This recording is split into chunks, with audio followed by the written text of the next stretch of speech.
एक समय की बात है। एक खेत में एक छोटी सफेद मुर्गी रहा करती थी।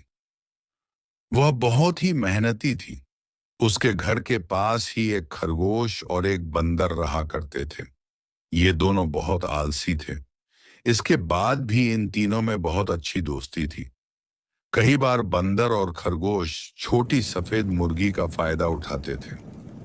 वह मेहनत करके अपना भोजन तैयार करती और यह दोनों वहां खाने पहुंच जाते। मुर्गी भी दोस्ती के कारण इन्हें कुछ नहीं कहती थी। एक दिन की बात है। छोटी सफेद मुर्गी खेत में घूम रही थी कि उसे मिट्टी में पड़े गेहूं के कुछ बीज दिखाई पड़े, जिसे देखकर वह सोचने लगी। क्यों ना मैं इस बीज को खेत में बो दूं। जब इसकी फसल होगी तब मैं गेहूं पिसवा लूंगी और उसकी गरम गरम रोटी बनवाकर बड़े मजे से खाऊंगी। मुर्गी को बड़ी आशा थी कि उसके दोस्त उसके इस काम में उसकी सहायता अवश्य करेंगे। उसने उस गेहूं के दाने उठा लिए और सबसे पहले अपने दोस्त खरगोश के पास जा पहुंची। अब छोटी सफेद मुर्गी ने खरगोश को कहा। दोस्त देखो, मुझे खेत में ये गेहूं के बीज मिले हैं। मैं इसे बोना चाहती हूँ। क्या तुम इस काम में सहायता करोगे? खरगोश उस वक्त आराम कर रहा था। उसने जवाब में मुर्गी से कहा। नहीं मुर्गी रानी, ये मेरे सोने का समय है और मुझे बहुत जोरों की नींद आ रही है। मैं अभी ये काम नहीं कर सकता। अब छोटी सफेद मुर्गी बंदर के पास चली गई और उसे भी गेहूं के बीज बोने के बारे में पूछा। मेरे दोस्त बंदर, खरगोश तो मेरी सहायता करने से रहा। क्या तुम मेरी गेहूं के बीज बोने में सहायता करोगी? उस पर बंदर ने कहा। देखो छोटी सफेद मुर्गी, मैं अभी खाना ढूंढने जंगल जा रहा हूँ, इसलिए अभी तो मैं तुम्हारी सहायता कर ही नहीं सकता। खाना नहीं मिला तो मैं भूखा ही रह जाऊंगा। अब मुर्गी दुखी होकर बोली। कोई बात नहीं, मैं खुद ही जाकर इन गेहूं के बीजों को खेत में बो देती हूँ। अब वह खेत में गई और कड़ी धूप में दिन भर मेहनत कर शाम तक उसने सारे बीज बो दिए। समय बिता और खेत में गेहूं की फसल लहराने लगी, जिसे देख छोटी सफेद मुर्गी बहुत खुश हो गई और खुशी से झूमकर सबसे पहले खरगोश के पास जा पहुंची। अब उसने खरगोश से पूछा। दोस्त, खेत में गेहूं की फसल लहरा रही है। क्या तुम मेरी फसल काटने में मेरी मदद करोगे? नहीं, मैं ये काम नहीं कर पाऊंगा। ओ क्या है, मेरी तबीयत जरा ठीक नहीं है। खरगोश ने अब फसल काटने के लिए भी मना कर दिया।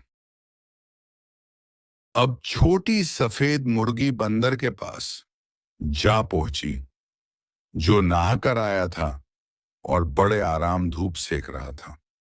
छोटी सफेद मुर्गी ने उससे फसल काटने में सहायता मांगी तो वह बिदकर बोली। नहीं, मैं ये काम अभी नहीं कर सकता। मैं अभी अभी नहा कर आया हूं।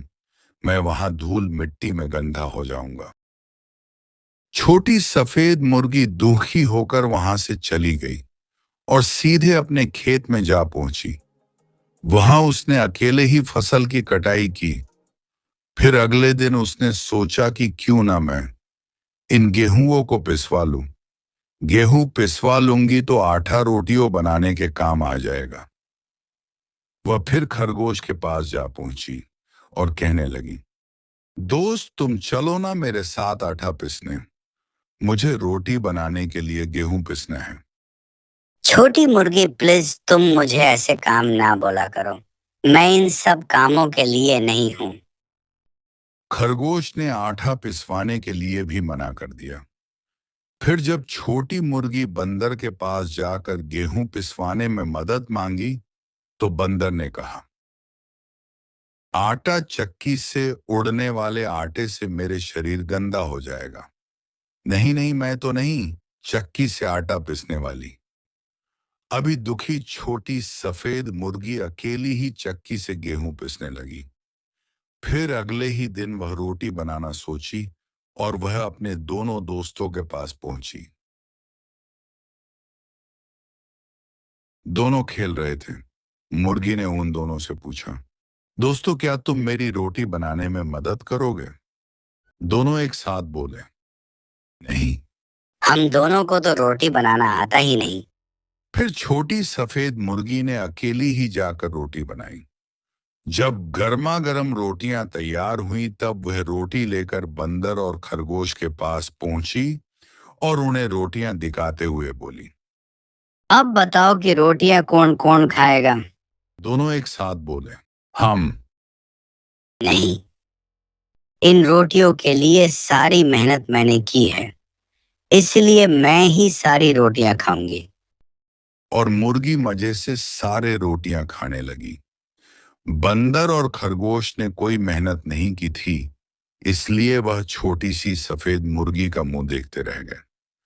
तो दोस्तों, यह कहानी से हमें यह समझ में आता है कि मेहनत से कभी भी दूर नहीं भागना चाहिए।